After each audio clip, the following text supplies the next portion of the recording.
स्वागत है दोस्तों जेएस नोवेल वर्ल्ड में। जहां हर कहानी में छुपा एक रोमांच, हंसी के ठहाके और थोड़ी सी ट्रिल। तो तैयार हो जाइए, क्योंकि अब शुरू होने वाला है एक नया किस्सा जो आपको ले जाएगा हंसी और रोमांच से भरी इस दुनिया में। गांव के प्रवेश द्वार पर सन्नाटा पसरा हुआ था। लगभग सबकी नजरें मैदान में पड़े उस खूंखार जानवर के शव पर टिकी थीं। उनकी आंखें जम गई थीं, पलकें भी नहीं झपक रही थीं। एक विशाल हिंसक भालू जमीन पर निढाल पड़ा था, पूरी तरह शांत। उसकी गर्दन पर एक गहरा घाव था, जिससे लगातार खून रिसकर जमीन पर गिर रहा था। सिर से पूंछ तक भालू 4 मीटर से अधिक, लगभग 5 मीटर लंबा और 3 मीटर से ज्यादा ऊंचा था। जमीन पर पड़ा वह एक मध्यम आकार के ट्रक जैसा लग रहा था। यह एक उच्च स्तरीय खूंखार जानवर था। ये वहां मौजूद हर व्यक्ति के लिए एक बुरा सपना था। जिस गांव में वे कभी रहते थे, उसे ऐसे ही उच्च स्तरीय खूंखार जानवरों ने जमींदोज कर दिया था। उनके दोस्त और रिश्तेदार इन्हीं जानवरों के पंजों और दांतों के नीचे मारे गए थे। आज भी उच्च स्तरीय खूंखार जानवर का नाम सुनते ही वे इस तरह डर जाते थे, जैसे किसी बाघ का सामना कर रहे हों, क्योंकि वे सब जानते थे कि भले ही अब गांव सुरक्षित महसूस हो और भोजन भरपूर हो, पर यदि कोई उच्च स्तरीय खूंखार जानवर इस जगह को ढूंढ लेता, तो शायद एक ही थप्पड़ में 5 मीटर ऊंची दीवार को भी हवा में उड़ा सकता था। फिर भी ऐसे एक उच्च स्तरीय खूंखार जानवर का शव उन्हीं के सामने पड़ा था। कई लोग होश में आए और डर के साथ उस हिंसक भालू के शव के पीछे खड़े 3 व्यक्तियों को देखने लगे। क्या वे ही जागरूक अवेकनर्स थे जिनकी अफवाहें उन्होंने सुनी थीं? चौकी पर कुछ पहरेदारों के होंठ कांप रहे थे, उनके हाथों में अभी भी फोन थे। जाहिर है वे ही थे जिन्होंने कुछ देर पहले गुरदीप को फोन किया था। 1-2 मिनट पहले उन्होंने 3 लोगों को बंजर जमीन से एक कार चलाते हुए गांव की ओर आते देखा था। गार्ड तुरंत सतर्क हो गए। उन्होंने देखा कि कार गांव के गेट के बाहर पहुंची, और जैसे ही वे सवाल पूछने वाले थे, गेट के बाहर खड़े 3 व्यक्ति अचानक गांव के अंदर प्रकट हो गए। पहरेदार हक्के बक्के रह गए। आगे जो हुआ वह एक अविस्मरणीय दृश्य था। आगे वाले आदमी ने अपनी हथेली आगे बढ़ाई और एक 4 से 5 मीटर लंबा खूंखार जानवर धमक की तेज आवाज के साथ मैदान पर आ गिरा। यही जानवर जो उनके सामने पड़ा था। फिर उस आदमी ने चारों ओर देखा और घोषणा की कि वह अंबिका नगर जागरूक संघ, अंबिका नगर अवेकेंड एसोसिएशन का जागरूक है और एक जरूरी काम से आया है, और उन्हें तुरंत गांव के मुखिया को सूचित करने का निर्देश दिया। जागरूक शब्द सुनते ही पहरेदार लगभग चौकी से गिर पड़े। आदमी के पिछले प्रदर्शन को देखते हुए उन्होंने तुरंत गुरदीप को फोन किया। हालांकि कॉल काट दी गई थी, फिर भी वे और भी असहज महसूस कर रहे थे। यह उच्च स्तरीय खूंखार जानवर निश्चित रूप से पूरे पार्थ के परिवार का गढ़ को नष्ट करने की क्षमता रखता था। फिर भी यह इन तीनों के सामने टिक नहीं सका। क्या यही एक जागरूक की शक्ति थी? आसपास के घरों से और अधिक लोग बाहर निकले, हालांकि किसी में भी बोलने की हिम्मत नहीं थी। भाई रणविजय, ये गांव थोड़ा अलग लग रहा है। इस क्षण बाईं ओर खड़े 3 जागरूकों में से एक ने धीरे से कहा। ओह नेता, रणविजय ने जवाब दिया, क्या अलग है? ये काफी साफ सुथरा दिखता है। बाईं ओर के आदमी विवेक ने बिना किसी हिचकिचाहट के जवाब दिया, सिर्फ माहौल ही नहीं, यहाँ के लोग भी साफ सुथरे कपड़े पहने हुए हैं और काफी स्वस्थ लग रहे हैं। वास्तव में दाईं ओर के जागरूक अशोक ने सिर हिलाया, ये लोग साधारण लोग लगते हैं, है ना?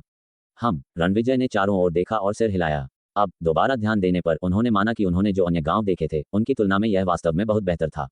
उम्र या लिंग की परवाह किए बिना हर कोई सजीव लग रहा था। कौन जानता था ऐसी भी कोई जगह होगी। हालांकि वह मन ही मन आश्चर्यचकित थे, लेकिन अंततः ये व्यर्थ था। एक बार जब पशुओं का ज्वार फूट पड़ेगा, तो इस तरह का गांव, यहाँ तक कि एक बड़ा गांव भी असुरक्षित होगा। यदि लोग यहीं रहने का चुनाव करते हैं, तो वे निश्चित रूप से मर जाएंगे। शुक्र है कि अध्यक्ष इतने उदार थे कि उन्होंने उन्हें अंबिका नगर में जाने का मौका दिया। उम्मीद है गांव का मुखिया इस मौके को महत्व देगा। तभी तेज कदमों की आहट पास आई। गुरदीप, चाचा बलदेव और अरुण के साथ प्रशिक्षण मैदान से भागते हुए पहुंचे। भीड़ में हलचल हुई, मानो उन्हें अपना शक्ति का स्तंभ दिख गया हो। उनकी पहले की चिंतित आंखें दृढ़ हो गईं।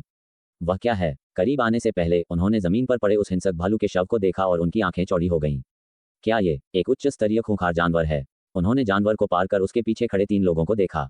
ये जागरूक हैं। यही विचार एक ही समय में सबके मन में आया। ये जागरूक साधारण लोगों से कुछ खास अलग नहीं दिख रहे थे। बेशक वे केवल यह अपने मन में ही सोचने की हिम्मत कर सकते थे, क्योंकि इन जागरूकों की ताकत उनके सामने पड़े उच्च स्तरीय खूंखार जानवर से स्पष्ट थी। गुरदीप ने, ये जानते हुए कि पार्थ उन्हें देख रहा है, हिम्मत जुटाई, आगे बढ़े, हाथ बढ़ाया, थोड़ा झुके और मुस्कुराहट के साथ इशारा किया, मैं इस गांव का मुखिया हूं, गुरदीप। अगर आपको कुछ बात करनी है तो क्या हम अंदर चलें? रणविजय और अन्य 2 थोड़े हैरान दिखे। ये गांव वास्तव में असाधारण था। इस तरह के एक छोटे से गांव का मुखिया उनसे मिलने के बाद बोल पाया, जो उन पिछले गांव के मुखियाओं से अलग था, जो या तो बेहोश हो जाते थे या डर से लकवाग्रस्त हो जाते थे। हम बाईं ओर के जागरूक विवेक ने ठंडी सांस ली। गुरदीप के सिर्फ झुकने से असंतुष्ट होकर पूछा, क्या तुम जानते हो हम कौन हैं? मैं जानता हूँ, जानता हूँ। गुरदीप ने जल्दी से जवाब दिया, आप अंबिका नगर जागरूक संघ के जागरूक हैं, मेरे स्वामी। तुम जानते हो और फिर भी डरते नहीं। चाचा बलदेव और अरुण के चेहरे बदल गए। गुरदीप का चेहरा पीला पड़ गया, माथे से ठंडा पसीना बहने लगा। वह सच में डर रहा था। अंबिका नगर उसके लिए एक अकल्पनीय जगह थी। क्या वहां के जागरूक साधारण लोग थे? लेकिन उसने सवाल किया कि क्या उसने इन व्यक्तियों को नाराज करने के लिए कुछ किया था, क्योंकि उनके पास यहां आकर परेशानी पैदा करने का कोई कारण नहीं था, है ना? इसके अलावा अगर पार्थ का अनुमान सही था, तो ये तीनों उन्हें अंबिका नगर जाने के लिए आमंत्रित करने आए होंगे, है ना? क्या पार्थ गलत हो सकता है? बस अब मुद्दे पर आते हैं। रणविजय ने बीच में टोकते हुए शांति से कहा, अंदर जाने की जरूरत नहीं है, हम यही बात कर सकते हैं। मैं जो कहने जा रहा हूं वह बहुत महत्वपूर्ण है, इसलिए ध्यान से सुनना। हाँ हाँ, गुरदीप ने जोर से सिर हिलाया। चाचा बलदेव और अरुण के दिल गले तक आ गए थे। वे सोच रहे थे कि क्या चीजें वैसी ही होंगी जैसा पार्थ ने कहा था। तुम अंबिका नगर के बारे में जानते हो, है ना? बेशक बेशक, क्या तुम वहां जाना चाहते हो? ये सुनकर आसपास के लोग हैरान दिख रहे थे। गुरदीप और उसका समूह भी स्तब्ध रह गया। वास्तव में तुम सबके लिए अंबिका नगर में रहना असंभव नहीं है। संभावनाएं कम हैं, लेकिन वे मौजूद हैं। हालांकि हमारे अध्यक्ष दयालु महसूस कर रहे हैं। वह तुम सबको बिना कुछ छोड़े अंबिका नगर में जाने की अनुमति देने को तैयार हैं। क्या तुम जाना चाहते हो? जब उन्होंने अपनी बात खत्म की तो चारों ओर सन्नाटा छा गया। गांव वाले मौके पर ही जम गए, उन्हें अपने कानों पर विश्वास नहीं हो रहा था। संदेह करने की जरूरत नहीं है। बाईं ओर के जागरूक विवेक ने गांव वालों के भाव देखकर कड़वी मुस्कान के साथ कहा, तुमने सही सुना। तुम्हारे पास सच में अब एक मौका है, बिना किसी लागत के अंबिका नगर में जाने का। सब जानते हैं कि अंबिका नगर कितना अच्छा है ना? बेशक तुम न मानने या ये सोचने का चुनाव कर सकते हो कि इसमें खतरे हैं, लेकिन मुझे तुम्हें याद दिलाना होगा, सिर्फ एक मौका है। इसे चूक गए तो दूसरा नहीं मिलेगा। दाईं ओर के जागरूक अशोक ने मानो मजाक उड़ाते हुए कहा। सुनने के बाद कई लोगों ने कमजोरी से अपने सिर झुका लिए। वे जानते थे कि पहला विचार जो उनके मन में आया था वह ये था कि क्या इस प्रस्ताव में कोई जाल है। एक दशक पहले सब जानते थे कि आसमान से कुछ नहीं गिरता। आज तो ये बात कितनी ज्यादा सच है। भले ही ये तीनों सच में अंबिका नगर के जागरूक हों, सौभाग्यगढ़ से 10 गुना बेहतर ऐसी जगह उन्हें बिना किसी लागत के जगह कैसे दे सकती है? जरूर असंभव है। यहाँ भी कोई बदलाव नहीं। रणविजय को कोई आश्चर्य नहीं हुआ। पिछले गांवों में प्रतिक्रियाएं उतनी अच्छी नहीं थी जितनी उन्हें उम्मीद थी। जाने का नाटक करने और फिर चुपके से वापस आने पर उन्हें पता चला कि कुछ गांव वाले उन्हें पंथवादी मान रहे थे। शायद उन्हें अंबिका नगर के बजाय किसी बलिवेदी पर पहुंचाने की योजना बना रहे थे। इतना गुस्सा आया कि लगभग मार ही डालते। अब वे सब कुछ समझ गए थे। मैं कल इसी समय जवाब के लिए वापस आऊंगा। तुम इस पर सोच सकते हो। अगर कोई मेरे साथ जाना चाहता है तो जा सकता है, अगर नहीं तो हम मजबूर नहीं करेंगे। रणविजय आगे बढ़े और उस हिंसक भालू के शव को छुआ। शरीर तुरंत गायब हो गया। भीड़ के बीच हल्ला गूंज उठा। एक दूसरे को देखते हुए गुरदीप और चाचा बलदेव ने सिर हिलाया। अगले ही पल गुरदीप ने ऊंची आवाज में घोषणा की, हे जागरूक, हम अंबिका नगर में जाने को तैयार हैं। क्या रणविजय और उनके साथी हक्के बक्के रह गए? सिर्फ वे ही नहीं, बल्कि उनके आसपास के सैकड़ों लोग भी। तुम सहमत हो गए? रणविजय ने गुरदीप को आश्चर्य से घूरते हुए कहा, क्या तुम्हें और समय नहीं चाहिए? सब लोग चिंतित दिख रहे थे। वास्तव में क्या उसे और सोचना नहीं चाहिए था? गुरदीप भाई बहुत जल्दी सहमत हो गए। अगर कोई जाल हुआ तो क्या होगा? इसके अलावा क्या अब गांव का जीवन अच्छा नहीं है, भोजन और सुरक्षा के साथ? गुरदीप मुस्कुराए और कहा, जैसा कि आपने कहा जागरूक, हमारे गांव की सुरक्षा अंबिका नगर जितनी सुरक्षित नहीं है। यह मौका मिलने पर इसमें क्या विचार करना है? गुरदीप ने अपने चेहरे पर एक निर्दोष मुस्कान के साथ बात की। आमतौर पर वह इतनी आसानी से सहमत होने की हिम्मत नहीं करते। आखिरकार मुफ्त में कोई चीज नहीं मिलती। एक गलत कदम पूरे गढ़ को आपदा में डाल सकता था। लेकिन पार्थ द्वारा पहले ही जानकारी दिए जाने पर क्या वह अपने ही बेटे पर अविश्वास कर सकते थे? फिलहाल पार्थ के परिवार का गढ़ भोजन और पे के साथ और सुरक्षा सुनिश्चित होने के साथ ठीक ठाक लग रहा है। लेकिन अगर एक पशु ज्वार बीस टाइड फूट पड़ता है या कुछ उच्च स्तरीय खूंखार जानवर यहाँ खींचे चले आते हैं तो विनाश एक पल में हो सकता है। चाचा बलदेव और अरुण ने भी समर्थन में अपनी आवाज मिलाई। इस हंगामे ने गढ़ में मौजूद लोगों को सीधे तौर पर स्तब्ध कर दिया। रणविजय ने अपने बगल के दो लोगों के साथ नजरें मिलाईं, फिर थोड़ा सिर हिलाया, स्वीकृति का भाव दिखाते हुए, तुम काफी निर्णायक और साहसी हो, इसलिए आश्चर्य नहीं कि तुमने गढ़ को इस हद तक विकसित किया। बुरा नहीं, लेकिन मुझे तुमसे फिर से पूछना होगा, क्या तुमने सच में अपना मन बना लिया है? पुनर्विचार करने की जरूरत नहीं है। जरूरत नहीं। गुरदीप हंसे, आदरणीय जागरूकों, अगर आप हमें नुकसान पहुंचाना चाहते तो आपको ऐसे घुमावदार तरीकों का उपयोग क्यों करना पड़ता? बिल्कुल। रणविजय काफी संतुष्ट थे। आखिरकार वह एक सी स्तरीय जागरूक थे। एक कुलीन स्तरीय खूंखार जानवर को मारने में शायद कुछ प्रयास लगे, लेकिन एक पूरे गढ़ को मिटाना आसान होगा। ठीक है, कल सुबह मैं तुम्हें अंबिका नगर तक पहुंचाने आऊंगा। एक बार जब तुम वहां पहुंच जाओगे तो मेरा विश्वास करो, तुम्हें इस निर्णय पर पछतावा नहीं होगा। सही बात है। बाईं ओर के जागरूक विवेक ने भीड़ पर अपनी नजरें घुमाईं और नाक सिकुड़ी। अगर हमारे अध्यक्ष की अपार करुणा न होती तो तुम लोगों को यहीं अपनी किस्मत पर छोड़ दिया जाता। अब ये दुर्लभ अवसर तुम्हारे ठीक सामने है। अगर तुम इसे चूक गए तो ये हमेशा के लिए चला गया। जब उन्होंने अपनी बात खत्म की तो ज्यादातर लोगों के चेहरे पर अभी भी संदेह दिखाई दे रहा था। हम इन पर इतने शब्द क्यों बर्बाद करें? यह उनकी अपनी किस्मत है। अगर वे हमारे साथ नहीं आना चाहते तो हम उन्हें बेहोश करके ले जा नहीं सकते। दाईं ओर के जागरूक अशोक ने असंतोष के साथ भौहें सिकोड़ते हुए कहा, अगर अध्यक्ष के निर्देश नहीं होते तो हमें उनकी जिंदगियों की परवाह नहीं करनी होती। कल सुबह, अच्छा है, तो हम आपको आदरणीय जागरूकों को परेशान करेंगे। गुरदीप ने जल्दी से कहा, कोई परेशानी नहीं, ये बस एक सरल काम है। इसके अलावा ये तुम्हारा अपना सौभाग्यपूर्ण भाग्य है। रणविजय ने हाथ हिलाया, फिर ये तय रहा। इतना कहकर उन्होंने छलांग लगाई और सीधे वाहन पर आ गए। उसी समय बाकी दोनों भी नजर से ओझल हो गए। सबकी जटिल निगाहों के नीचे एक ऑफ रोड वाहन तेजी से दूर निकल गया। गढ़ का माहौल पहले एक पल के लिए शांत हुआ, फिर किसी ने पूछने की हिम्मत की, गुरदीप भाई, क्या हमें सच में उनकी बात माननी चाहिए और गढ़ छोड़कर अंबिका नगर जाना चाहिए? किसी के आगे आने पर आवाजें एक के बाद एक उभरी। हाँ गुरदीप भाई, क्या ये सच में इतना अच्छा प्रस्ताव है? क्या वे हमें अंबिका नगर में मुफ्त में रहने देंगे? असंभव, मैं पहले अंबिका नगर गया हूँ, हमें जैसे साधारण लोगों को तो छोड़ ही दो, यहाँ तक कि योद्धा मार्शल आर्टिस्ट भी वहाँ रहने के लिए योग्य नहीं है। ठीक है, कहीं उनकी कोई बुरी मंशा तो नहीं है? क्या वे हमारे खिलाफ कोई साजिश रचने की कोशिश कर रहे हैं? ऐसा नहीं हो सकता, गुरदीप भाई ने भी कहा। उनकी ताकत के साथ हमें मारना सरल है। वे हमें धोखा देने की परेशानी क्यों उठाएंगे? ये निश्चित नहीं है। क्या होगा अगर वे किसी दुष्ट पंथ ईवल कल्ट से हैं और वे हमें मारने के बजाय जिंदा पकड़ना चाहते हैं? यह माहौल फिर से शांत हो गया, लेकिन इस बार ज्यादातर लोग और भी ज्यादा भयभीत महसूस कर रहे थे। हर कोई यहाँ होना चाहिए, है ना? गुरदीप ने चारों ओर देखा। सब यहीं हैं। अरुण ने चारों ओर नजर दौड़ाई, भीड़ उन्हें कसकर घेरे हुए थी। शुरुआत में मैंने सबको इकट्ठा करके इस मामले पर बाद में चर्चा करने की योजना बनाई थी। चूंकि सब अभी यहीं हैं, तो आओ इस पर बात करते हैं। गुरदीप ने गला साफ किया। मैं जानता हूं कि अभी जो हुआ वह सबको अविश्वसनीय लग रहा है। आखिरकार दुनिया में ऐसा सौभाग्य कहाँ मिल सकता है? सच है, भीड़ ने सहमति जताई। अगर सच में ऐसा कोई सौभाग्य होता तो वे पहली जगह पर यही नहीं होते। लेकिन मुझे लगता है कि यह सच होने का एक महत्वपूर्ण मौका है। अचानक पूरी जगह शांत हो गई। सब आंखें फाड़े गुरदीप को देख रहे थे। तुमने भी उनकी ताकत देखी। उच्च स्तरीय खूंखार जानवर भी उन्हें जरा भी नुकसान नहीं पहुंचा सकते। ऐसे लोग हमें नुकसान पहुंचाना चाहते तो आसानी से कर सकते थे, है ना? लेकिन गुरदीप भाई, एक आदमी ने खुद को रोक नहीं पाया। किसी ने अभी उल्लेख किया, क्या होगा अगर वे हमें कड़ी मेहनत करवाने के लिए, अपनी सेवा करवाने के लिए जिंदा पकड़ना चाहते हैं? क्या इससे ये स्पष्ट नहीं होता कि उन्होंने हमें तुरंत हमला क्यों नहीं किया? ठीक है, हम यहाँ अच्छी तरह से रह रहे हैं। एक बार जब हम वहां पहुंच जाएंगे तो वह उनका क्षेत्र है, वे हमसे कुछ भी करवा सकते हैं। अन्य लोगों ने भी चिंता दिखाई। लगता है तुम अभी भी जागरूकों की शक्ति को नहीं समझते हो। चाचा बलदेव ने आह भरी। अगर वे हमें अपनी सेवा करवाने के लिए पकड़ना चाहते तो उनके पास सैकड़ों तरीके हैं, यहाँ तक कि जबरदस्त धमकियों का उपयोग भी काम करेगा। वे इतने परेशान करने वाले तरीकों का उपयोग क्यों करेंगे? जैसे ही ये शब्द बोले गए, माहौल तुरंत शांत हो गया। क्योंकि बोलने वाले चाचा बलदेव थे, जो गढ़ में दूसरे सबसे शक्तिशाली व्यक्ति थे। इसके अलावा उनकी बात में बहुत दम था। उन लोगों की ताकत के साथ अगर किसी को कहीं जाने के लिए कहा जाता है और वह विरोध करता है, उन्हें मौके पर ही मार डालो। फिर भी सहमत नहीं, फिर से मारो, तब तक मारते रहो जब तक वे सहमत न हो जाएं। ये कमजोर की पीड़ा है। जिस क्षण से उन्हें निशाना बनाया जाता है, उनका भाग्य लगभग तय हो जाता है। अहम, गुरदीप ने गला साफ किया और कहा, सबसे बुरे परिदृश्य के बारे में मत सोचो। मैं अपनी प्रतिष्ठा के साथ गारंटी देता हूं कि यह मामला बिल्कुल सच है। गुरदीप को ये कहते सुनकर कई लोगों में तुरंत आत्मविश्वास बढ़ गया। पार्थ के परिवार का गढ़ के मूल निवासियों को स्वाभाविक रूप से और शब्दों की जरूरत नहीं थी। वे लंबे समय से गुरदीप को बहुत अच्छे से जानते थे। जहां तक जोया परिवार के घर से आए कुछ लोगों की बात है, इस अवधि में एक साथ रहने के बाद उन्हें भी लगा कि गुरदीप एक भरोसेमंद व्यक्ति थे। लेकिन वे अभी भी थोड़े अशांत थे। गुरदीप भाई, कल सुबह हम उनके साथ जाएंगे। क्या हम सच में तब अंबिका नगर के अंदर रह पाएंगे? हाँ गुरदीप भाई, वह तो ऐसी जगह है जहां अमीर लोग भी नहीं पहुंच पाते। क्या हम जैसे साधारण लोग सच में ये कर सकते हैं?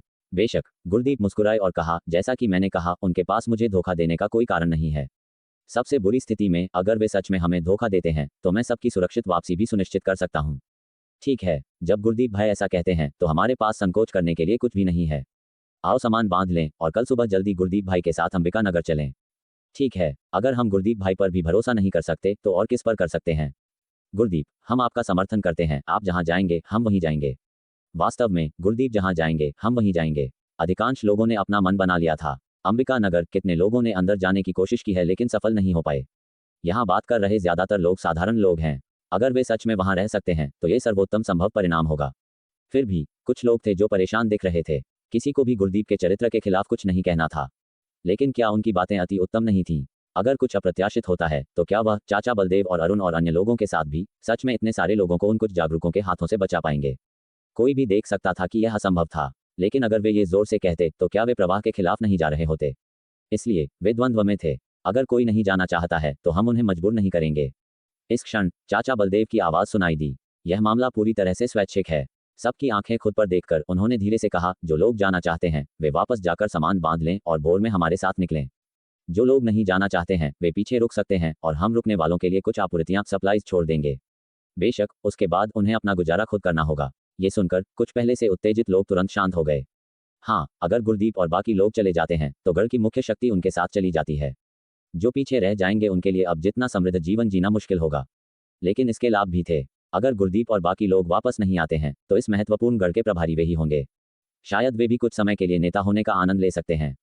गुरदीप भाई, क्या ये सच में चाचा बलदेव भाई ने जैसा कहा पूरी तरह से स्वैच्छिक है? एक व्यक्ति ने बहुत देर तक हिचकिचाने के बाद बात की। गुरदीप ने उस व्यक्ति को देखा और सिर हिलाया। ठीक है, जो लोग जाने को तैयार हैं वे कल सुबह यहाँ इकट्ठा हों। जो लोग नहीं जाना चाहते वे घर पर रुक सकते हैं। बेशक तुम हमें विदा करने भी आ सकते हो। ठीक है, ठीक है। ये सुनकर उस व्यक्ति ने अपना सिर झुका लिया। वह काफी शर्मिंदा दिख रहा था, लेकिन उसके दिल ने एक फैसला कर लिया था। गुरदीप ने मन ही मनाह भरी। अगर वह कर सकते तो वह गढ़ में मौजूद हर किसी को अपने साथ अंबिका नगर ले जाना पसंद करते। लेकिन इतना सब कुछ झेलने के बाद वह बेहतर समझते थे कि इंसानी दिल जटिल होते हैं। जो लोग उनके साथ जाने को तैयार हैं वे स्वाभाविक रूप से उन पर गहरा भरोसा करते हैं, लेकिन जो अनिच्छुक हैं वे शायद उन पर अविश्वास नहीं करते, शायद वे बस इंतजार करके देखना चाहते हैं। अगर वे पुष्टि करते हैं कि ऐसी अच्छी चीज सच में मौजूद है तो वे बाद में आ जाएंगे, लेकिन समस्या भी साथ आएगी। यहाँ से अंबिका नगर तक 100 मील से ज्यादा की दूरी है, खतरनाक क्षेत्रों से होकर। जागरूकों की सुरक्षा के बिना क्या वे सुरक्षित पहुंच पाएंगे? डर से, और ये तो जिक्र ही नहीं कि क्या अंबिका नगर के लोग तब तक उन्हें अंदर आने देंगे। इस बारे में सोचते हुए गुरदीप ने फिर से मन ही मनाह भरी। व्यक्तिगत दृष्टिकोण से मैं अभी भी बहुत आशा करता हूं कि हर कोई मेरे साथ अंबिका नगर में जाने में शामिल हो। लेकिन बेशक, जैसा कि मैंने कहा, यह स्वैच्छिक है।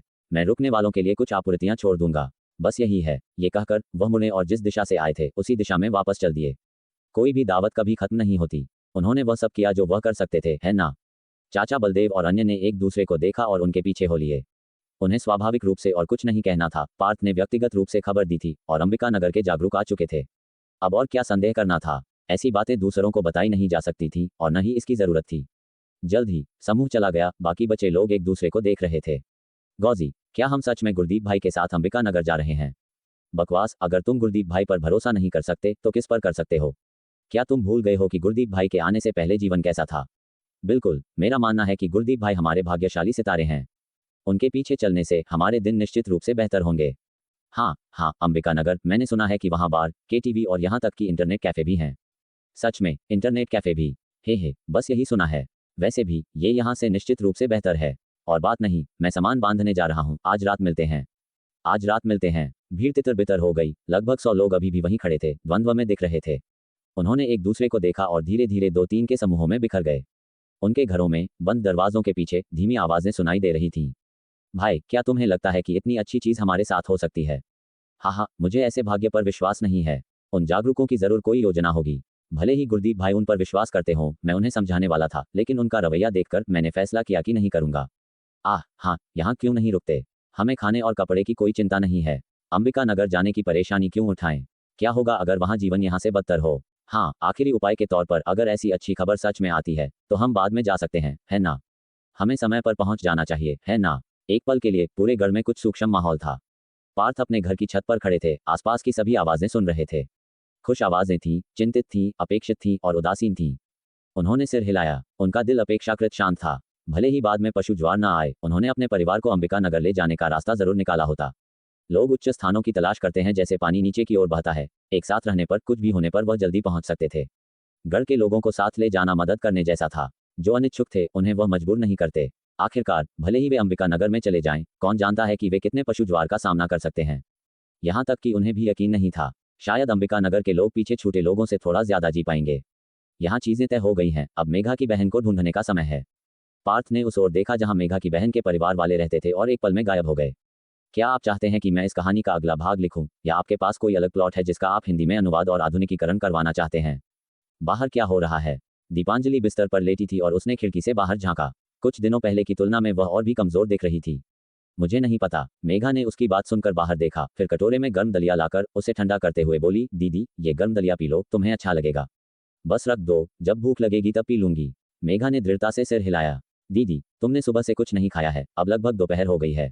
अगर तुम खाओगी नहीं तो ताकत कैसे आएगी? ठीक है। दीपांजलि थोड़ी असहाय महसूस कर रही थी। हालांकि कुछ घूंट पीने के बाद ही उसे अचानक उल्टी हो गई। दीदी, मेघा घबरा गई। जल्दी से उठकर दलिया एक तरफ रखा और कपड़े से बिस्तर पोंछने लगी। दीदी, तुम? उसने ऊपर देखा। उसकी आंखें चिंता से भरी थीं। सुबह जब उसने खाया था तब भी यही हुआ था। अब फिर वही हो रहा था। कुछ नहीं हुआ है मेघा, बस थोड़ा आराम करने से मैं ठीक हो जाऊंगी। दीपांजलि ने जबरदस्ती मुस्कुराने की कोशिश की। उसका चेहरा पीला पड़ गया था। वह जानती थी कि उसके पास ज्यादा समय नहीं बचा है। कुछ दिन पहले उसने अपनी शक्तियों का अत्यधिक उपयोग कर लिया था, जिससे उसकी हालत और बिगड़ गई थी। अगर पार्थ को कुछ होता तो पार्थ के परिवार का गढ़ पूरी तरह तबाह हो जाता। दीदी, मेघा की आंखें नम हो गईं। बस भी करो, तुम अब बच्ची नहीं हो, रो मत।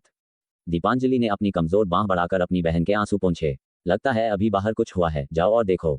ठीक है। मेघा ने आंसू पोंछे, कुछ और चिंतित नजरें डालीं और फिर बाहर जाने के लिए मुड़ी। जैसे ही वह बाहर निकली, एक मजबूत शख्स सामने आया। पार्थ। मेघा की आंखें आश्चर्य और खुशी से चौड़ी हो गईं। हाँ, मैं ही हूँ। पार्थ ने उसे देखकर मुस्कुराया। क्या तुम्हारी दीदी अंदर है? हाँ, वह अंदर ही है। मेघा ने जल्दी से अपने आंसू पोंछे और उत्साहित होकर अंदर लौटी। दीदी, पार्थ आए हैं। पार्थ कमरे में दाखिल हुआ और बिस्तर पर लेटी दीपांजलि को देखा। उसकी आभा और भी कमजोर हो गई थी, जिसे देखकर वह चिंतित हुआ। पार्थ, तुम यहाँ। दीपांजलि मुस्कुराई और बिस्तर से उठने की कोशिश करने लगी। उठने की जरूरत नहीं है, लेटी रहो। पार्थ ने हाथ हिलाया और मेज के पास बैठते हुए कहा, तुम्हारी हालत ज्यादा बिगड़ती हुई लग रही है। दीपांजलि केवल एक कड़वी मुस्कान दे पाई। मेघा तनावग्रस्त और चिंतित दोनों थी। उसे याद था कि आज देव फल के पकने का दिन था। दीदी ने कहा था कि 6 फलों से उनके फिर से जागृत होने की 100% संभावना है। मैं 6 देव फल ले आया हूँ। जैसे ही पार्थ ने ये शब्द कहे, कमरे में सन्नाटा छा गया। दोनों बहनें आश्चर्य से चौंक उठीं। पार्थ का दाहिना हाथ मेज पर फेरा और मेज पर 6 चमकीले लाल देव फल करीने से रखे दिखाई दिए। उनकी सुगंध से कमरा भर गया। क्या ये देव फल हैं? मेघा के चेहरे पर सदमा साफ झलक रहा था। फिर उसने गंभीरता से गिनना शुरू किया। 1, 2, 3, 4, 5, 6। 6 देव फल। अगले ही पल वह खुशी से कांप उठी, उत्साहित होकर दीपांजलि की ओर मुड़ी। दीदी, 6 देव फल। हम बच गए, हम बच गए। उसकी आंखों से आंसू बहने लगे। हाँ, दीपांजलि की आंखें खुशी से नम थीं। वह आखिरकार अपनी बहन से फिर मिली थी। पार्थ, उसने बिस्तर से उठने की पूरी कोशिश करते हुए कहा। दीदी। मेघा घबरा गई और उसे सहारा देने के लिए दौड़ी। ये देखकर पार्थ ने शांति से सिर हिलाया। वापस लेट जाओ, धन्यवाद की जरूरत नहीं है। मैंने तुम्हें 6 देव फल लाने का वादा किया था, इसलिए मैं अपना वादा नहीं तोड़ता। हालांकि तुम्हें समझना चाहिए, यह मुफ्त नहीं है। मैं जानती हूँ। दीपांजलि ने कृतज्ञता से पार्थ की ओर देखते हुए तुरंत सिर हिलाया। फिर से जागृत होने के बाद मैं तुम्हारे लिए काम करूंगी, तुम्हें वह सब कुछ जानने में मदद करूंगी जो तुम जानना चाहते हो। उतना ही करना जितना कर सको। पार्थ ने उसे देखा। मैं नहीं चाहता कि तुम फिर से अपनी जिंदगी जल्दी खत्म कर लो, वरना मुझे ही तुम्हारे लिए ये दिव्य सामग्री और सांसारिक खजाने खोजने होंगे। ये सुनकर मेघा खुद को हंसने से नहीं रोक पाई। दीपांजलि भी मुस्कुराई, फिर माफी मांगते हुए कहा, माफ करना पार्थ, तुम्हें इस बार इतना बड़ा जोखिम उठाना पड़ा। तुम्हें चोट तो नहीं लगी? मेघा ने घबराहट में पार्थ को देखा। मैं ठीक हूँ। पार्थ मुस्कुराया। सच में तुम्हें चोट नहीं लगी? मेघा ने धीरे से पूछा। चिंता मत करो। पार्थ ने उसे देखा, फिर अपना हाथ बढ़ाया और सत्यसार प्रवाहित हुआ। दीपांजलि का रंग तुरंत सुधर गया और जल्द ही उसके चेहरे पर थोड़ी रौनक आ गई। दीदी। मेघा की आंखें चौड़ी हो गईं।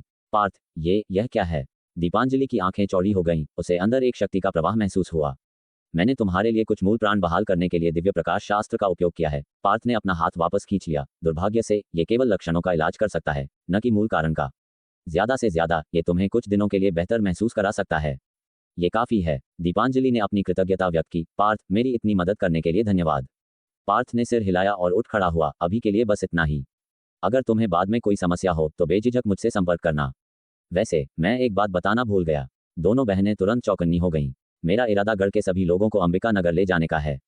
कल सुबह अंबिका नगर से जागृत योद्धा सबकी सुरक्षा के लिए आएंगे। मैं भी वहां रहूंगा एहतियात के तौर पर। तुम्हें अपना सामान पैक करना चाहिए और कल सुबह सबके साथ निकलना चाहिए। सभी अंबिका नगर जा रहे हैं? मेघा हैरान थी। तो ये बात है। दीपांजलि को समझ आ गया कि बाहर पहले इतना हंगामा क्यों था। ठीक है, हम कल सुबह समूह के साथ सामान पैक करके निकल जाएंगे। ठीक है। पार्थ ने सिर हिलाया और दरवाजे की ओर बढ़ गया। मेघा ने अपनी दीदी को देखा, हिम्मत जुटाई और बाहर की ओर भागी। पार्थ मुड़ा और उसे जिज्ञासा से देखा। पार्थ, इस बार मुझे सच में नहीं पता कि तुम्हारा धन्यवाद कैसे करूं। मेघा शर्मा गई। इतना औपचारिक होने की जरूरत नहीं है।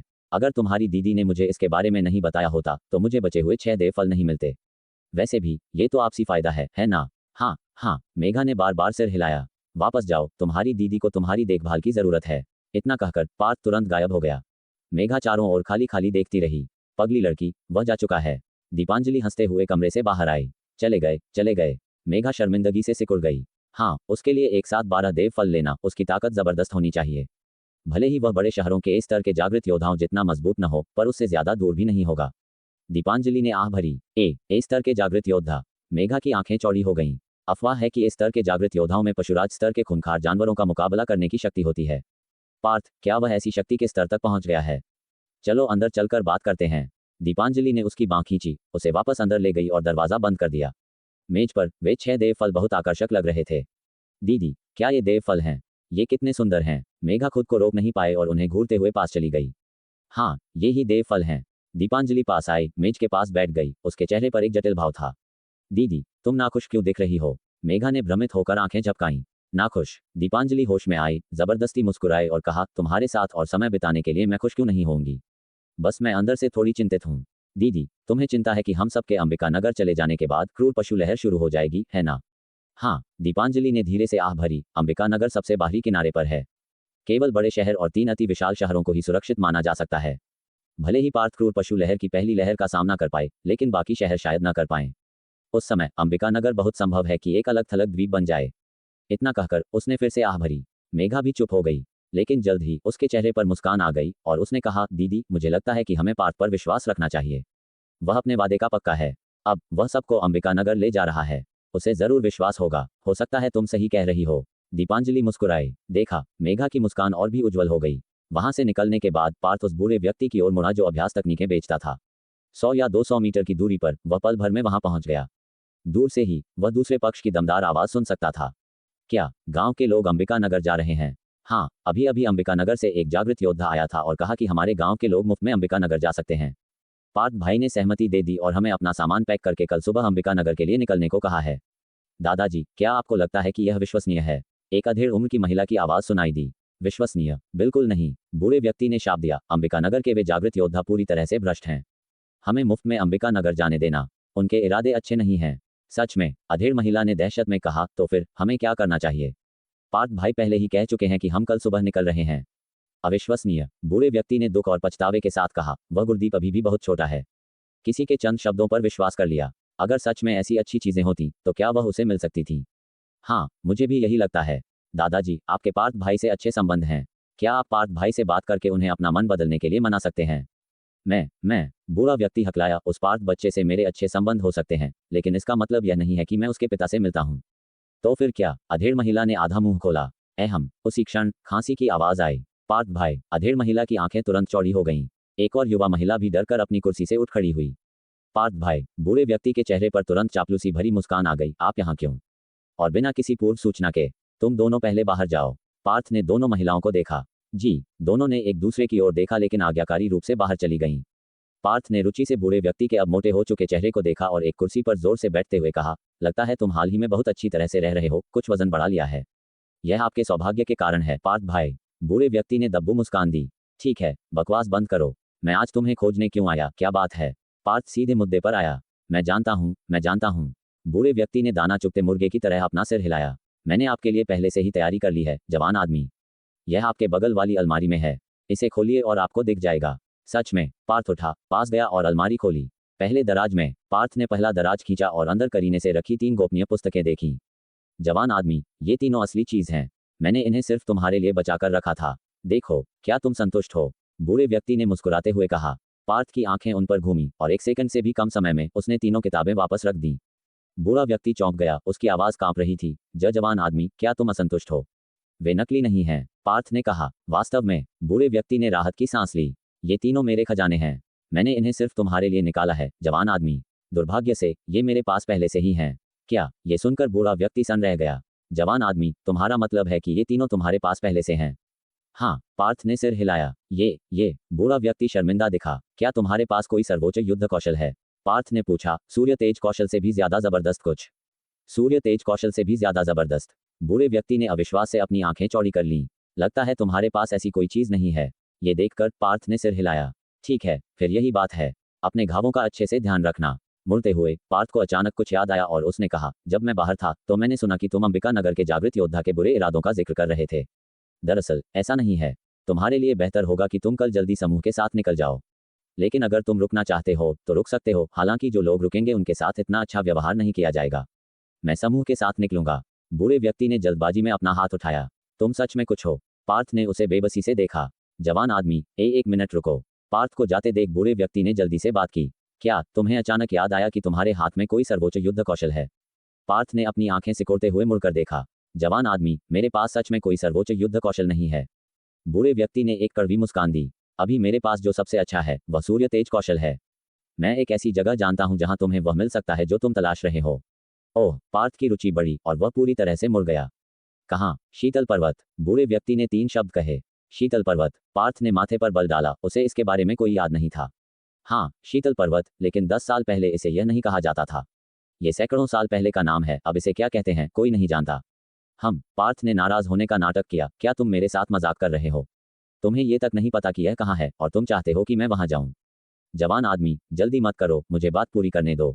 बूढ़े व्यक्ति ने जल्दबाजी में हाथ हिलाया। मैं भी पूरी तरह से नहीं जानता, लेकिन मुझे थोड़ी सी जानकारी है। वह जगह वर्तमान महादेव पर्वत श्रृंखला के अंदर है। महादेव पर्वत श्रृंखला? पार्थ मुस्कुराया। क्या तुम जानते हो कि महादेव पर्वत श्रृंखला कितनी लंबी है और उसमें कितनी चोटियां हैं? मैं जानता हूँ। लेकिन जवान आदमी, मुझे बस इतना ही पता है, और यह जानकारी मुझे मेरी पैतृक किताबों में मिली थी। बूढ़े व्यक्ति ने आह भरी। मुझे याद है कि तुमने मुझसे पहले पूछा था कि ये गोपनीय पुस्तकें कहाँ से आई हैं, है ना? ओह, ये सुनकर पार्थ तुरंत उत्सुक हो गया। क्या तुम अब मुझे बताने को तैयार हो? जवान आदमी, क्या मैं तुम्हें उस तरह का इंसान लगता हूँ? बूढ़े व्यक्ति ने अपनी शर्मिंदगी छिपाने के लिए कुछ बार खांसा। जवान आदमी, मुझे चिढ़ाना बंद करो। उसे अपना मूल्य साबित करना था। ठीक है, जारी रखो। पार्थ वापस बैठ गया। ठीक है। बूढ़े व्यक्ति ने एक लंबी सांस ली। दरअसल यह मामला सैकड़ों साल पुराना है। मेरे एक पूर्वज एक बार पहाड़ों में शिकार करने गए थे और ठोकर खाकर एक गुफा में गिर गए। गुफा के अंदर एक संकरा रास्ता था जो अंदर गहराई तक जा रहा था। कुछ दूरी के बाद उन्हें टूटे हुए महलों से भरी एक जगह मिली। वह वीरान थी, ऐसा लगता था जैसे लंबे समय से परित्यक्त पड़ी हो। मेरे पूर्वज ने अपनी कटार कसकर पकड़ी और एक महल में कदम रखा। वह जर्जर और खाली था। स्थिति का सामना करते हुए उन्होंने दूसरी जगहों पर देखा। उन्हें वही दृश्य मिला जब तक कि वे एक बड़े हॉल में पहुंचे और जमीन पर एक पट्टिका देखी जिस पर दिव्य युद्ध कला संप्रदाय शब्द लिखे थे। दिव्य युद्ध कला संप्रदाय? पार्थ ने हल्का सा माथे पर बल डाला। तो तुम्हारे पूर्वज ने जिस जगह की खोज की, वह दिव्य युद्ध कला संप्रदाय नामक एक प्राचीन संप्रदाय था। जवान आदमी, तुम सच में चतुर हो। बूढ़े व्यक्ति ने अंगूठा दिखाया। उन्होंने हर जगह खोज की। सावधानीपूर्वक खोज ने आखिरकार उन्हें धर्मग्रंथ मंडप नामक जगह तक पहुंचाया जहां उन्हें कई गोपनीय पुस्तकें मिलीं। दुख की बात है, समय बीतने के कारण जब तक यह मेरी पीढ़ी तक पहुंची तब तक 10 में से 7 या 8 पुस्तकें खो चुकी थीं। यहां तक कि बाकी बची हुई भी ज्यादातर अधूरी हैं। ये कहते हुए बूढ़े व्यक्ति ने पार्थ को दयनीय रूप से देखा। सच में? और फिर? पार्थ ने उत्सुकता से पूछा। और फिर? कथानक, देवफल और अंबिका नगर। चाचा बलदेव के चेहरे पर ईर्ष्या का भाव था। बाद में मेरे पूर्वज को दूसरे महलों से भी अच्छी चीजें मिलीं, जैसे कि अमृत की गोलियां। बेशक उन्हें हाथ लगते ही खाने की हिम्मत नहीं हुई। अगर उनमें से कोई जहरीली होती तो अंजाम की कल्पना भी नहीं की जा सकती थी। इसलिए उन्होंने पहले आधी गोली परिवार के पालतू कुत्ते को दी। जहर न होने की पुष्टि होने के बाद ही उन्होंने खुद उसे लिया। अमृत की गोलियां लेते हुए उन्होंने किताबों में दर्ज मार्शल आर्ट का अभ्यास किया। कुछ ही साल बीते थे कि मार्शल दुनिया में एक शीर्ष विशेषज्ञ उभर आए। अगली 2 पीढ़ियों तक मेरे पूर्वज की साधना और उनकी असाधारण प्रतिभा के कारण हमारे परिवार की ख्याति बढ़ती गई, यहाँ तक कि सत्ताधारी सम्राट भी चिंतित हो उठे। कितने दुख की बात है। चाचा बलदेव ने गहरी आह भरी। कोई भी परिवार हमेशा समृद्ध नहीं रह सकता। यहाँ तक कि सबसे शक्तिशाली राजवंश भी पतन की ओर जाता है। 300 साल से भी कम समय में मेरे पूर्वज द्वारा स्थापित परिवार बिखर गया। बाद के कोलाहल में लगभग 90% वंशज मारे गए। बचे हुए लोग छिप गए और गुमनामी में जीवन जीने लगे। पलक झपकते ही सदियां बीत गईं। हमारे परिवार पर आई विनाशकारी विपत्ति के बावजूद महत्वपूर्ण चीजें बाहर ले जाई गईं और छिपा दी गईं, इस उम्मीद में कि आने वाली पीढ़ियां उन मार्शल आर्ट रहस्यों का उपयोग करके परिवार को पुनर्जीवित कर सकेंगी। दुर्भाग्य से, चाचा बलदेव कड़वाहट से मुस्कुराए, दुर्भाग्य से हर पीढ़ी पिछली से कमजोर होती गई और परिवार तब तक घटता गया जब तक कि अब मैं अकेला नहीं रह गया। पार्थ ने सिर हिलाया। अगर कोई और होता तो शायद वह कुछ सांत्वना के शब्द कहता, पर यह चाचा बलदेव, इसे छोड़ दिया जाए। इसके अलावा उनके पूर्वजों ने एक समय मार्शल दुनिया पर राज किया था। इसमें असंतुष्ट होने की क्या बात थी? फिर उन्होंने पूछा, तार्किक रूप से आपके परिवार के स्वर्ण युग के दौरान उन्होंने जिन खेती तकनीकों का अभ्यास किया होगा वे उसी दिव्य मार्शल संप्रदाय से लाई गई होंगी, है ना? ये तकनीकें तो प्रामाणिक होनी चाहिए। फिर भी हर पीढ़ी कमजोर क्यों होती गई? कई 100 वर्षों में क्या आपके पूर्वजों में कोई उत्कृष्ट व्यक्ति नहीं था? ये काफी जटिल है। चाचा बलदेव ने माथे पर बल डाला। उनके चेहरे पर यादों का भाव था। परिवार के पतन के बाद मेरे पूर्वज सभी बदला लेने के लिए दृढ़ थे। दुर्भाग्य से उनकी प्रतिभा सामान्य थी। उनके बच्चे भी औसत थे और उन शक्तिशाली मार्शल आर्ट के साथ छोटी शहर की अवस्था तक पहुंचना उनके लिए एक कठिन काम था। परिवार की महिमा को पुनर्जीवित करने का तो सवाल ही नहीं था। एक और 100 साल बीत गए। एक समय परिवार में एक प्रतिभाशाली व्यक्ति सामने आया। वयस्क होने से पहले ही वह परिवार के सभी बड़ों से आगे निकल चुका था, जिससे समृद्धि का दौर आया। बेशक ये समृद्धि एक शहर तक ही सीमित थी और राजवंश को चिंतित करने से बहुत दूर थी। अफसोस की बात है कि उस पूर्वज की मार्शल साधना भी औसत दर्जे की थी, जो 100 साल पहले के पूर्वजों से थोड़ी ही बेहतर थी। उनके दिल की हताशा की कल्पना की जा सकती है, लेकिन उन्होंने एक खोज की। उस समय मैंने इसे गंभीरता से नहीं लिया, जब तक कि अब 10 साल की प्रलय का अनुभव करने के बाद और आपको अपने सामने देखने के बाद मुझे अचानक वह याद आया। ओह, उन्होंने क्या खोजा? पार्थ ने उत्सुकता से पूछा। उन्होंने खोजा कि न केवल वह बल्कि अन्य प्रमुख परिवारों के वंशजों की ताकत भी बुरी तरह से कम हो गई थी। सैकड़ों साल पहले दुनिया में सबसे मजबूत लोग तलवार से नदियां काट सकते थे या हथेली के वार से पहाड़ों को चकनाचूर कर सकते थे। उनके समय तक सबसे मजबूत लोग केवल महलों को तलवार से फाड़ सकते थे या हथेली से बोल्डर तोड़ सकते थे। पार्थ की आंखें अचानक सिकुड़ गईं और फिर उसके बाद गिरावट जारी रही। छतों और दीवारों पर कूद पाना एक शीर्ष विशेषज्ञ की निशानी बन गया। हाल के 100 वर्षों में ऐसे विशेषज्ञ भी कम हो गए। अधिकांश तथाकथित शक्ति अभ्यासी धोखेबाज थे। ठीक इसी कारण से मेरे दादा और उनके दादा ने इन विरासत में मिली गुप्त पुस्तिकाओं को बेकार कागज मानकर ज्यादातर को गर्मी के लिए जला दिया। शेष पुस्तिकाओं में से अधिकांश अधूरे संस्करण हैं। जब मैं छोटा था मैंने भी एक मार्शल आर्ट का सपना देखा था और कई बार उन मार्शल आर्ट का अभ्यास करने की कोशिश की, सब व्यर्थ। इसने मुझे विश्वास दिलाया कि वे सब नकली थे। पार्थ ने सिर हिलाया। वास्तव में इसका अभ्यास किया जा सकता है, लेकिन चूंकि आपके भीतर सत्य ऊर्जा नहीं है और आपका स्तर बहुत कम है, इसलिए इन पुस्तिकाओं का होना व्यर्थ है। मैं समझा। चाचा बलदेव राहत महसूस करते हुए बोले, कोई आश्चर्य नहीं कि मैंने उन पुस्तिकाओं में हर अक्षर को पहचाना, लेकिन उनका पालन करने से कोई परिणाम नहीं मिला। अगर मैं अब अभ्यास करना शुरू करूं तो क्या मुझे सत्य ऊर्जा की साधना करने का मौका मिलेगा? पार्थ ने उनकी आंखों में देखा और सिर हिला दिया। चाचा बलदेव ने गहरी आह भरी और खुद से बुदबुदाए, अगर मैंने अपनी जवानी में और अधिक लगन से अभ्यास किया होता तो शायद मैंने बहुत पहले ही सत्य ऊर्जा बना ली होती। संदेहास्पद। पार्थ ने उन पर एक नजर डाली। गुस्से और उत्साह में चाचा बलदेव ने पलटवार किया, युवा, मैं जानता हूं कि तुम जबरदस्त हो, लेकिन तुम्हें मुझे नीचा दिखाने की जरूरत नहीं है। भले ही मैं कम प्रतिभाशाली हूं, अगर दूसरे 10 या 20 साल में सत्य ऊर्जा की खेती कर सकते हैं तो निश्चित रूप से मैं उससे दोगुने समय में कर सकता हूं। तुम मुझे गलत समझ रहे हो। पार्थ खड़े हो गए, बिस्तर के पास गए और आसमान की ओर देखा।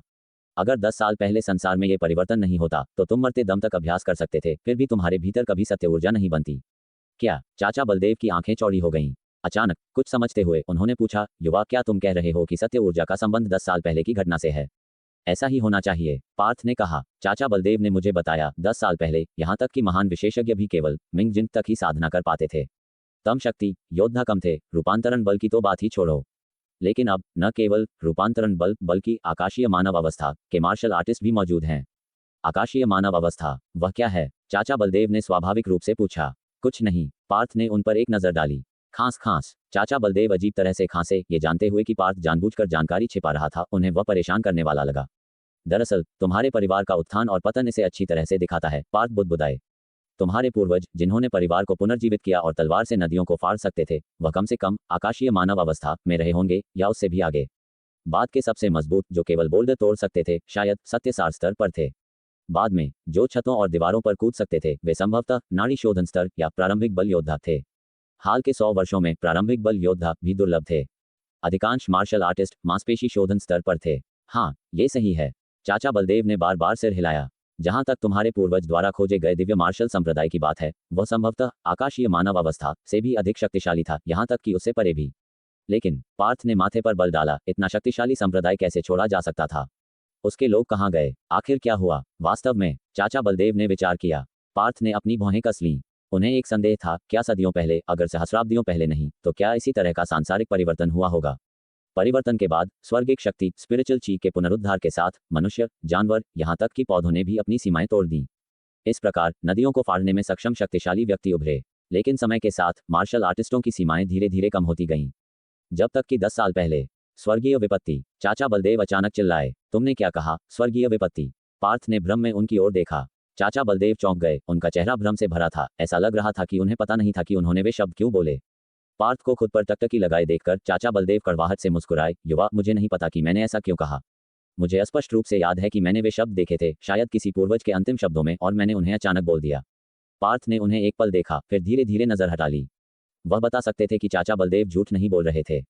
स्वर्गीय विपत्ति, ये शब्द वर्तमान स्थिति से मेल खाता था। क्या दिव्य मार्शल संप्रदाय, ऐसा शक्तिशाली अस्तित्व, उसी विपत्ति में नष्ट हो गया? खंडहर एक सहस्राब्दी से अधिक समय तक रहे होंगे और सदियों पहले ही खोजे गए थे। अब जो मार्शल आर्ट्स आगे बढ़ी हैं, वे शायद उन्हीं की रचना थी। इतने समय के बाद वे निश्चित रूप से धूल में बदल गए होंगे, इतिहास की नदी में खो गए होंगे। अगर संभव हो तो उस स्थान पर जाना उचित होगा।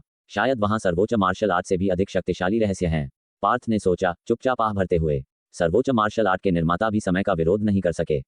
क्या उन्हें भी ऐसे ही अंत का सामना करना पड़ेगा? क्या ये विलाप करने का बहुत जल्दी समय है? वह कड़वाहट से हंसे। इसकी चिंता करने के बजाय उन्हें इस बात की चिंता करनी चाहिए कि अंबिका नगर 5वीं जानवर लहर का सामना कर पाएगा या नहीं।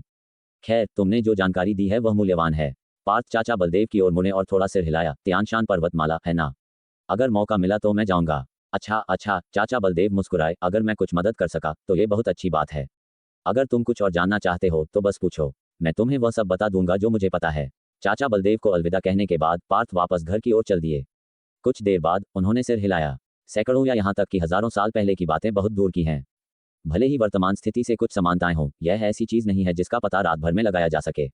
शायद आर्यावर्त के उच्च स्तर या वे शीर्ष स्तरीय जागृत कुछ अंदरूनी जानकारी जानते हों, पार्थ ने सोचा। जागृत संघ के पास बहुत सारी मार्शल आर्ट गुप्त पुस्तिकाएं हैं, जिनमें सर्वोच्च मार्शल आर्ट भी शामिल है। ये भी संभव है कि स्टो में सर्वोच्च मार्शल आर्ट से भी अधिक शक्तिशाली मार्शल आर्ट्स हों, लेकिन वे केवल इसलिए अनलॉक नहीं है क्योंकि उन्होंने अभी तक पर्याप्त अंक जमा नहीं किए हैं। अब समय आ गया है कि इन भयंकर जानवर सामग्रियों को बेचने के लिए कोई जगह ढूंढी जाए। वह बुदबुदाए। दर्जनों कुलीन स्तर के भयंकर जानवरों की सामग्री बहुत लायक है। सबसे साधारण कुलीन स्तर के भयंकर जानवर की सामग्री 1000 अंक से शुरू होती है। क्रोधित जंगली बैल राजा अपेक्षाकृत उच्च स्तर का होने के कारण प्रति जानवर कम से कम 2 या 3000 अंक का है, जबकि शीर्ष स्तर के जानवर 5 या 6000 तक ला सकते हैं। कमांडर स्तर के भयंकर जानवरों की कीमतें और भी अधिक हैं, जो 10,000 अंक से शुरू होती हैं। अभी उनके पास 4 कमांडर स्तर के भयंकर जानवरों की सामग्री है। एक क्रोधित जंगली बैल राजा, जो एक साधारण कमांडर स्तर का है, और 2 मजबूत दानव वानर, जो भी साधारण कमांडर स्तर के हैं। अगर हर साधारण कमांडर स्तर का जानवर 10,000 अंक का है, तो तीनों मिलकर 30,000 अंक के हैं। इसके अतिरिक्त एक उच्च स्तरीय कमांडर स्तर का मजबूत दानव वानर है, जिसकी कीमत कम से कम 20 से 30,000 अंक है। कुल मिलाकर वह उन्हें कम से कम 150,000 अंकों के लिए बदल सकते थे। इससे उनका पिछला रिकॉर्ड टूट जाएगा, जो 50,000 अंक से थोड़ा अधिक था। अगर वह अपने पास मौजूद 6 देव फल को बेचते, जिनमें से प्रत्येक 50,000 अंक का है, तो 6 300,000 अंक के होंगे, जिससे उनका कुल योग चौंकाने वाले 450,000 अंक हो जाएगा। बेशक वह ऐसा नहीं करेंगे। स्वर्गिक शक्ति को बढ़ाने वाली ऐसी मूल्यवान वस्तुओं को अंकों के बदले बदलना समझदारी नहीं होगी। वह तभी इस पर विचार करेंगे जब ज्यादा उपभोग के बाद देव फल का प्रभाव खत्म हो जाए। सोचते हुए वह पहले ही अपने दरवाजे तक चल चुके थे। उन्हें देखकर उनकी माँ दीपा और भाई गुरदीप, जो सामान पैक कर रहे थे, बहुत खुश हुए।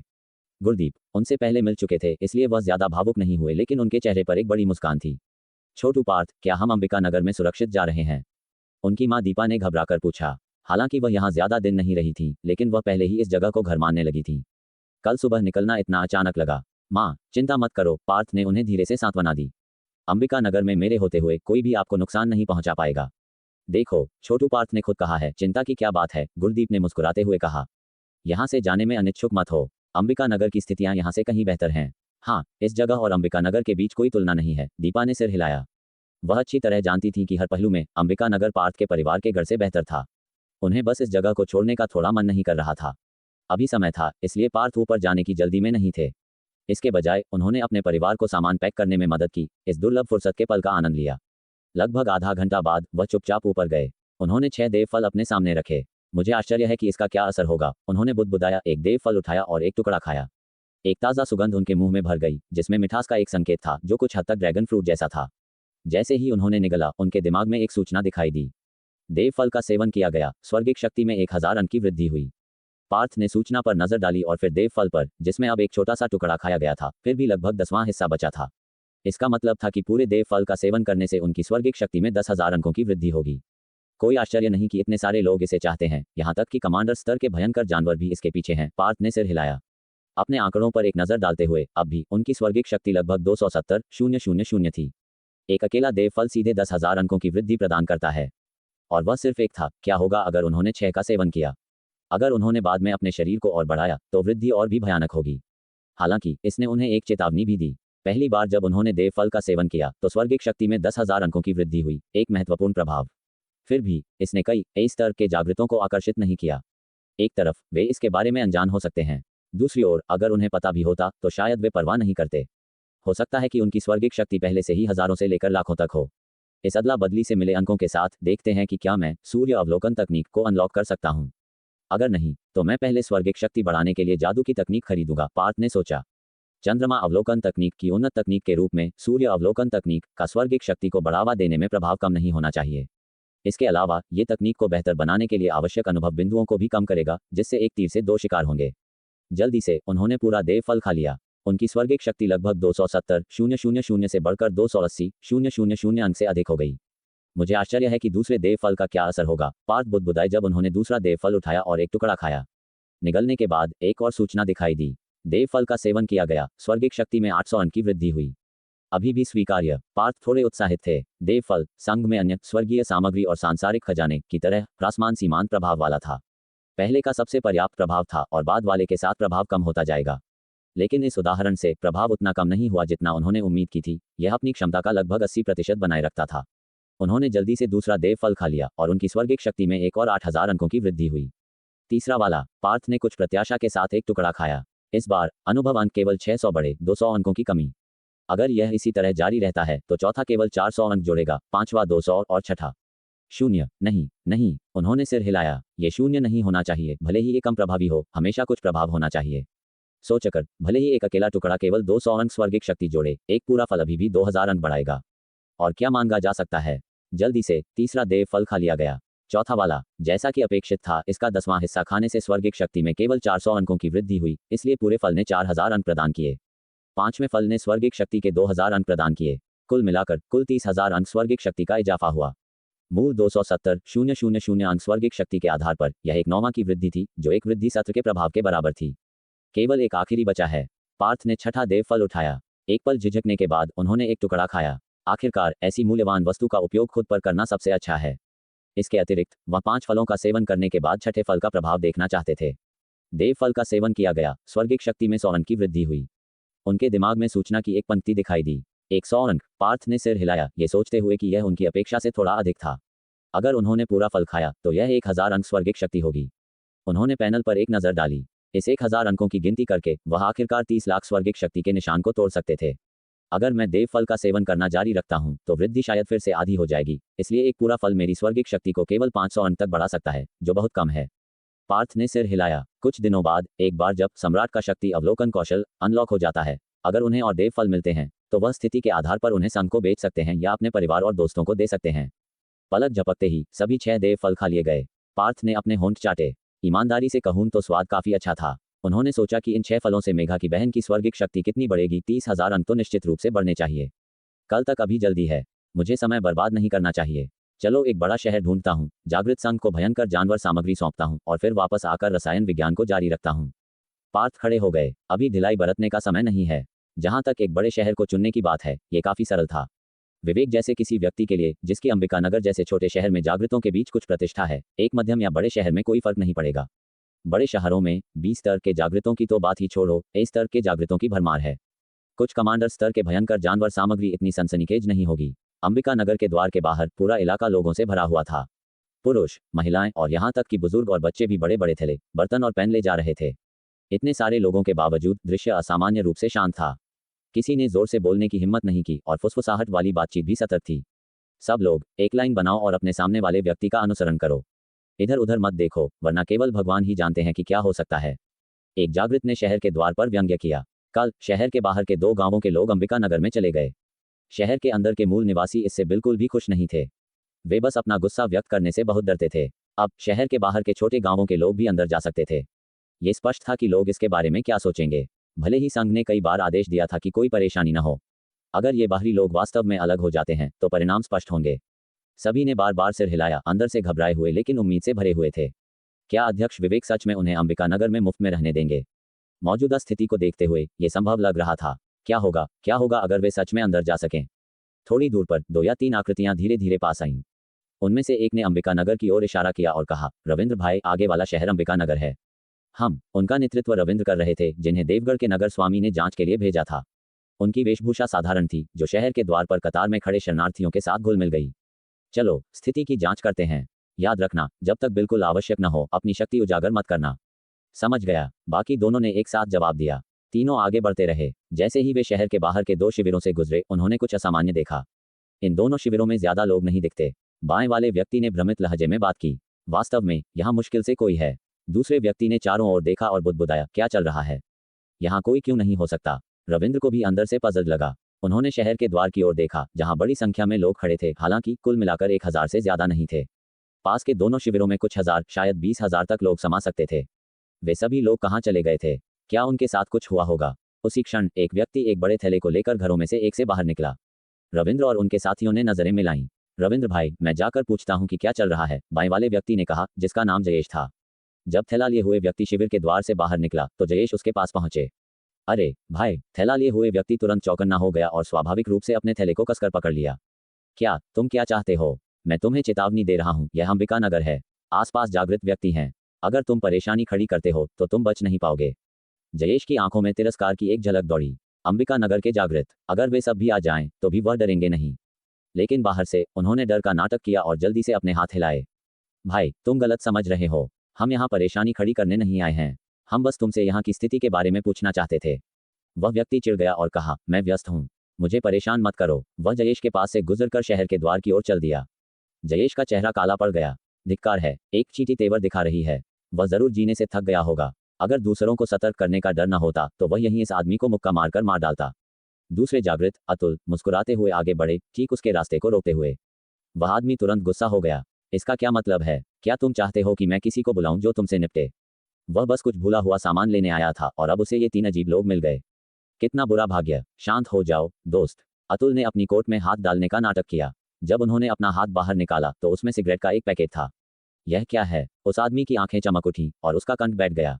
वह भूल गया था कि उसने आखिरी बार सिगरेट कब पी थी। हमारे कुछ सवालों का जवाब दो और सिगरेट का ये पैकेट तुम्हारा है। चिंता मत करो, हम कुछ भी जटिल नहीं पूछ रहे हैं। हम यहाँ नए हैं और ज्यादा नहीं जानते। हमने तुम्हें बाहर आते देखा और सोचा कि पूछ लें। अगर तुम हमारी मदद करते हो तो बहुत अच्छा, अगर नहीं। इससे पहले कि अतुल खत्म कर पाते, उस आदमी ने उत्सुकता से सहमति जताई। कोई बात नहीं, कोई बात नहीं। अगर यह अंबिका नगर के बारे में है तो मैं सब जानता हूँ। तुमने सही व्यक्ति को ढूंढा है। ओह सच में? अतुल ने रविंद्र पर एक नजर डाली, जिन्होंने संतुष्टि में सिर हिलाया। तुम अपना वादा रखोगे, है ना? उस आदमी ने उन तीनों को परखा। तुम मुझे अभी कुछ सिगरेट क्यों नहीं देते, और बाकी मुझे मेरे सवालों का जवाब देने के बाद मिल जाएगा। अतुल की आंखों में तिरस्कार का एक स्पर्श दिखा। अगले ही पल उन्होंने सिगरेट का पूरा पैकेट सीधे दूसरे पक्ष के हाथ में भर दिया। सिगरेट का एक महज पैकेट उनके लिए कुछ नहीं था। बेशक उनके हाथ में जो सिगरेट का पैकेट था वह ऐसा नहीं था जिसे बाजार में आसानी से खरीदा जा सके। वह आदमी पहले तो दंग रह गया, थोड़ा अप्रतिसादी। फिर उसकी आंखें तेजी से चौड़ी हो गईं और दोनों तरफ के उसके होंठ हिंसक रूप से कांप उठे। क्या उसने सच में खुद को सिगरेट का पूरा पैकेट दे दिया? उन्होंने अभी तक एक सवाल भी नहीं पूछा था। अब क्या तुम हमारे सवालों का जवाब देने को तैयार हो? अतुल ने मुस्कुराते हुए पूछा। तैयार, तैयार। उस आदमी ने सिर हिलाया जैसे कोई मुर्गा दाना चुग रहा हो। उसने अपने पास का बड़ा बंडल नीचे रखा और बड़े प्यार से अपने हाथों में सिगरेट के पैकेट को देखा, एक बड़ा घूंट लार निगलते हुए। इस समय उसके दिमाग में एक साहसी विचार आया। ये देखकर कि सामने वाला व्यक्ति कितना उदार था, वह जरूर ऐसा व्यक्ति होगा जो पैसे की ज्यादा परवाह नहीं करता। अगर वह इस अवसर को जब्त करता और 1 या 2 और सिगरेट के पैकेट मांगता तो यह कोई बड़ी समस्या नहीं होनी चाहिए, है ना? यहाँ बहुत सारे लोग और आंखें हैं। चलो अंदर चलते हैं और बात करने के लिए कोई जगह ढूंढते हैं। रविंद्र, जो चुप थे, अचानक बोले। जरूर, जरूर। उस आदमी ने उत्साह से कहा, चलो मेरे घर चलते हैं। मेरी जगह काफी बड़ी है। चलो पहले शहर में चलते हैं और फिर चलो यही बात करते हैं। रविंद्र का मुंह ऊपर की ओर मुड़ा। अगर मैं गलत नहीं हूं तो तुम्हारे पास शायद इस गांव में भी एक घर है ना? वह आदमी रुका, अनजाने में सिर हिलाया और कहा, हाँ, लेकिन अंदर सब कुछ बाहर निकाल लिया गया है। ये खाली है, बैठने के लिए एक कुर्सी भी नहीं है। कोई बात नहीं। रविंद्र मुस्कुराए। हम बस तुमसे कुछ चीजों के बारे में पूछने आए हैं। इसमें ज्यादा समय नहीं लगेगा। हम खड़े हो सकते हैं। ठीक है। वह आदमी एक पल के लिए झिझका, फिर आसानी से सहमत हो गया। उसने मन ही मन सोचा, बाद में वह एक अवसर ढूंढेगा कि क्या वह उनसे 1 या 2 और सिगरेट के पैकेट प्राप्त कर सकता है। इन सिगरेटों की पैकेजिंग असामान्य थी, इसलिए इनकी कीमत कम से कम कुछ 100 रुपये प्रति पैकेट होनी चाहिए। भले ही वह धूम्रपान न करे, उन्हें बेचकर अपने परिवार के लिए कुछ आपूर्ति खरीदना बहुत अच्छा होगा। उसे कम ही पता था, जब रविंद्र और अन्य 2 ने नजरें मिलाईं तो उनकी आंखों में एक ठंडी चमक दौड़ी। समूह ने गांव में प्रवेश किया, कुछ मोड़ लिए और एक बहुमंजिला इमारत के सामने रुक गए। ये बस दूसरी मंजिल पर है, हम तुरंत वहां पहुंच जाएंगे। आगे चल रहे व्यक्ति ने मुड़कर मुस्कुराते हुए कहा, जरूरत नहीं है, यहाँ कोई और नहीं है ना? चलो बस एक घर चुनते हैं, वह वाला ठीक रहेगा। रविंद्र ने बाईं ओर एक कमरे की ओर इशारा किया। ठीक है, ठीक है। वह आदमी खुशी खुशी अंदर चला गया। जैसा कि उसने कहा, जगह वास्तव में खाली थी, अंदर कुछ भी नहीं था। आप तीनों आगे बढ़ सकते हैं और पूछ सकते हैं। मैं अंबिका नगर में कई सालों से हूँ, ऐसी कोई बात नहीं है जिससे मैं अनजान हूँ। अच्छा, रविंद्र ने मुस्कुराते हुए सिर हिलाया और कहा, सिगरेट का वह पैकेट अभी बस एक छोटा सा उपहार था। अगर तुम्हारे जवाब बाद में संतोषजनक होते हैं तो मैं गारंटी देता हूं कि तुम्हें और मिलेगा। बहुत बढ़िया, बहुत बढ़िया। पूछिए बड़े भाई। वह आदमी इंतजार नहीं कर सका। अतुल और जयेश पास खड़े थे, शरारत भरी मुस्कान के साथ मुस्कुरा रहे थे। बेचारा आदमी, उसे ये भी नहीं पता कि वह मरने वाला है। ये स्थिति है, हम दूसरी जगह से आए थे और देखा कि अंबिका नगर के बाहर के दोनों गांव खाली थे। क्या चल रहा है? तो बस यही। वह आदमी हंसा। बड़े भाई, तुम सही व्यक्ति से पूछ रहे हो। हमारे गांव और अगले गांव के सभी लोग अंबिका नगर में चले गए हैं। क्या वे शहर में चले गए? दोनों गांव अंदर चले गए। इन शब्दों पर अतुल और जयेश ने आश्चर्य से चिल्लाए। रविंद्र के चेहरे पर भी सदमा था। हाँ, उस आदमी ने जोर से सिर हिलाया। दोनों गांवों के सभी लोग कल ही अंबिका नगर में चले गए। तीनों ने भ्रमित नजरें मिलाईं। यह आम जानकारी थी कि शहर मूल्यवान लोगों के लिए थे, यहाँ तक कि शहर के बाहर के अस्थायी बस्तियां भी आम लोगों के लिए सस्ती नहीं थीं। तो अंबिका नगर में क्या चल रहा था? बाहर के सभी लोगों को अंदर जाने दे रहा था। क्या वे सभी जागृत थे? सामान्य ज्ञान कहता था कि यह असंभव था। मुझे यकीन है कि आप तीनों सोच रहे होंगे कि हम शहर में क्यों जा सके। उस आदमी ने मुस्कुराते हुए पूछा। वास्तव में बहुत उत्सुक। रविंद्र मुस्कुराए और सिर हिलाया। तो कृपया भाई हमें ज्ञान दें। जरूर, जरूर। वह आदमी मुस्कुराया और फिर आह भरी। अब भी यह मानना मुश्किल है कि हम, जो शहर के बाहर ही रह सकते थे और अंदर जाने की कोई उम्मीद नहीं थी, बिना कोई कीमत चुकाए इतनी आसानी से अंबिका नगर में जा सके। बिल्कुल कोई कीमत नहीं। अतुल की आंखें अविश्वास से फैल गईं। तुमने अंदर जाने के लिए एक पैसा भी खर्च नहीं किया? हाँ, उस आदमी ने जोर से सिर हिलाया। हम में से किसी ने भी एक पैसा खर्च नहीं किया, लेकिन शहर में एक घर मिला। न केवल हम, बल्कि वे लोग जिन्हें तुमने बाहर देखा, क्या आप बड़े भाइयों ने उन्हें नोटिस किया? रविंद्र और अन्य लोगों को शहर के द्वार के बाहर के 1000 से अधिक लोग याद आए। कुछ फटे पुराने कपड़े पहने हुए थे, भिखारियों से अलग नहीं थे। हमने उन्हें देखा। वे कौन हैं? वे आसपास के छोटे गांवों से हैं। उस आदमी के चेहरे पर तिरस्कार की एक झलक दिखी। जैसे शहर के निवासी बाहर के 2 शिविरों में रहने वालों को नीचा देखते थे, वैसे ही वे शिविर निवासी जंगल के छोटे गांवों के लोगों को तुच्छ समझते थे, जिसमें सौभाग्यगढ़ भी शामिल था। पास के छोटे गांवों के लोग। रविंद्र रुके, फिर कुछ महसूस हुआ, वे भी अंबिका नगर में जा रहे हैं। उन्हें भी कुछ भी भुगतान करने की जरूरत नहीं है। बड़े भाई, तुम तेज हो। बस कुछ संकेत और तुमने सब समझ लिया। उस आदमी ने अंगूठा दिखाया। रविंद्र और अतुल ने फिर से नजरें मिलाईं। उनके चेहरे सदमे से भरे थे। अंबिका नगर में क्या चल रहा था? क्या किसी को भी बेतरतीब ढंग से अंदर जाने दिया जा रहा था? बड़े भाइयों, तुम सही समय पर आए हो। वह आदमी जारी रहा, बाद में अगर तुम मेरे साथ आते हो तो बस अपनी जानकारी दर्ज कराओ और तुम अंबिका नगर के निवासी हो जाओगे। क्या ये सच में इतना सरल है? रविंद्र को विश्वास करना मुश्किल लगा। बेशक, यह इतना सरल है। तुमने क्या सोचा? वह आदमी हंसा। हमें इसके लिए किसी को धन्यवाद देना है। उन शब्दों पर तीनों पुरुषों के कान खड़े हो गए और उन्होंने एक साथ पूछा, किसे? ऐसा निर्णय लेने वाला व्यक्ति अंबिका नगर में काफी प्रभावशाली होना चाहिए। लेकिन फिर एक समस्या थी। अंबिका नगर के नगर स्वामी बहुत पहले ही मर चुके थे। किसी ने इसकी गवाही दी थी। अंबिका नगर जागृत संघ के अध्यक्ष लापता हो गए थे और उन्हें मृत मान लिया गया था। तो निर्णय कौन ले रहा था? ये जागृत संघ के अध्यक्ष विवेक हैं। वह आदमी बोला, उसकी आंखों में गहरी कृतज्ञता थी। कौन? जागृत संघ के अध्यक्ष विवेक। तीनों ने फिर से चिल्लाए। क्या अंबिका नगर जागृत संघ के अध्यक्ष का उपनाम गौरव नहीं होना चाहिए था? हाँ, अध्यक्ष विवेक। उस आदमी ने बार बार सिर हिलाया। अध्यक्ष विवेक ने शहर के लोगों के विरोध की परवाह नहीं की और हमें अंदर आने दिया। यहाँ तक कि दूर के छोटे गांवों के लोगों को भी अध्यक्ष विवेक द्वारा भेजे गए जागृतों द्वारा सुरक्षित रूप से शहर में लाया गया।